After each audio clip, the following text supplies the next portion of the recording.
Even if you make a draft and wait for the recommenders to check and sign it, try to impress the admissions committee by its content, not by their title.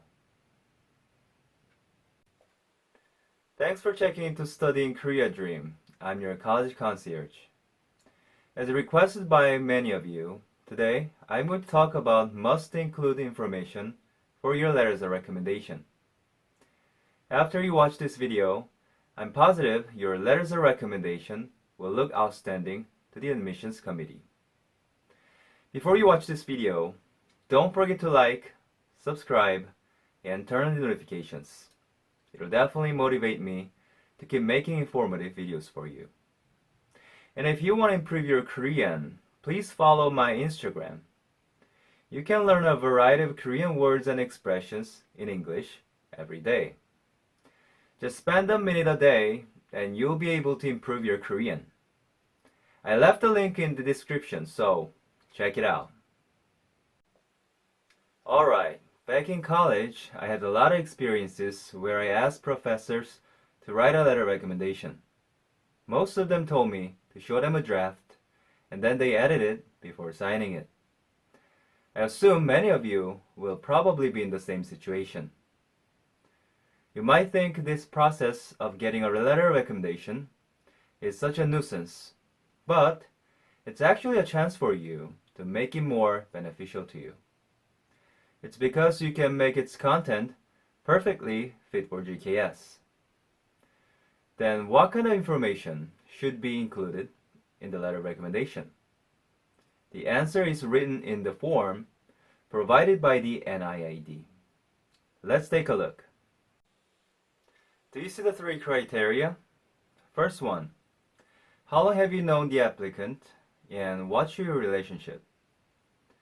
To show the admissions committee a good first impression, you need to find someone who you have known for quite a long time.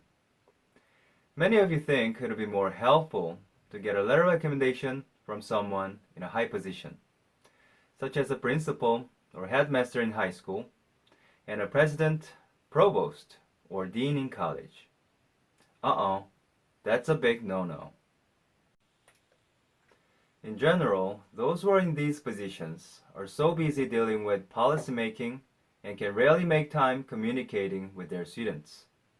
For that reason, if you submit a letter of recommendation signed by them, not written by them, chances are the admissions committee will think it may not be legitimate at first, and hence, they might contact your school to confirm its authenticity.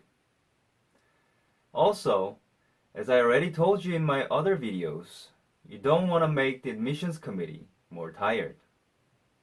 They're already tired enough of document screening tons of applications and interviewing applicants, as well as dealing with their routine work.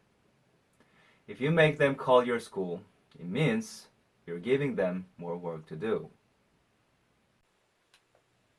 Therefore, it's definitely recommended you find two recommenders who you're close to and have known for many years to write your letter of recommendation. But even if you only have known the potential recommenders for a short period of time, at least find someone in a working level who can write this paper, because the people reading it expect someone to answer the next two criteria. And they won't be impressed by a letter of recommendation just signed by a higher-up. Even if you make its draft and wait for the recommenders to check and sign it, try to impress the admissions committee by its content, not by their title. Now let's take a look at the second criterion. What are the applicant's capabilities, strengths, and weaknesses in regards to academic achievement, passion, and interest for the applying major, future academic potential, integrity, responsibility, independence, creativity, adaptability, communication skills, and others. Before answering this criterion, you should know what kind of person they would like to select for GKS.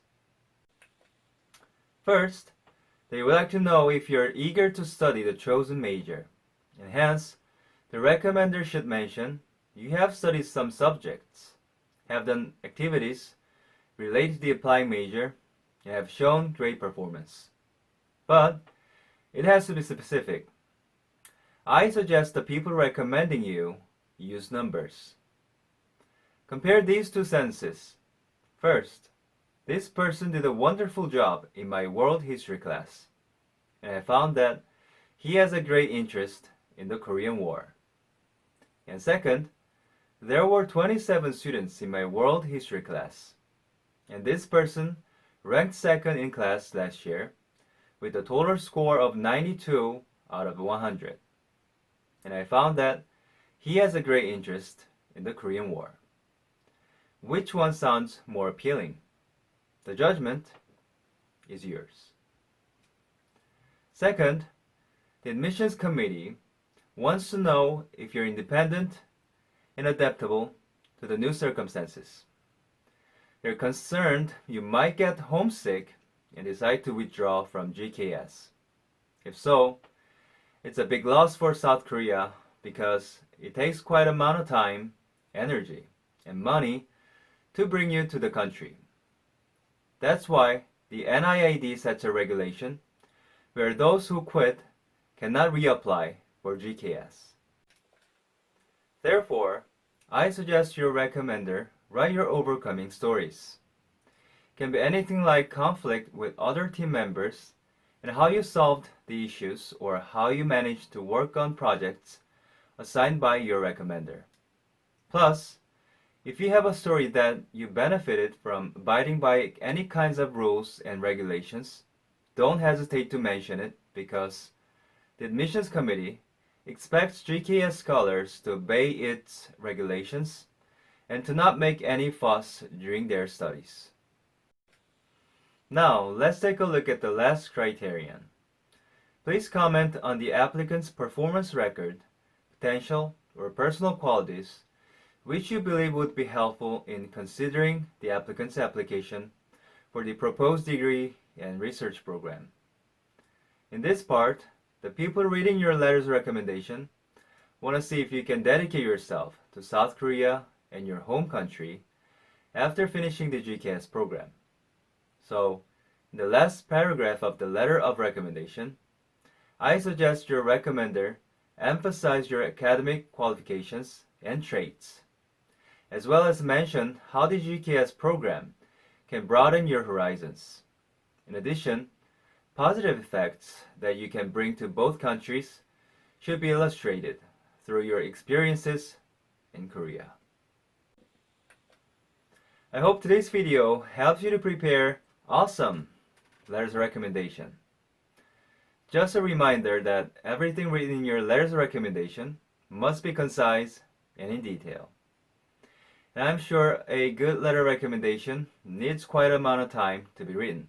So, go start working on it with potential recommenders. Thanks for watching, and your like and subscription are very much appreciated. Now, enjoy your stay.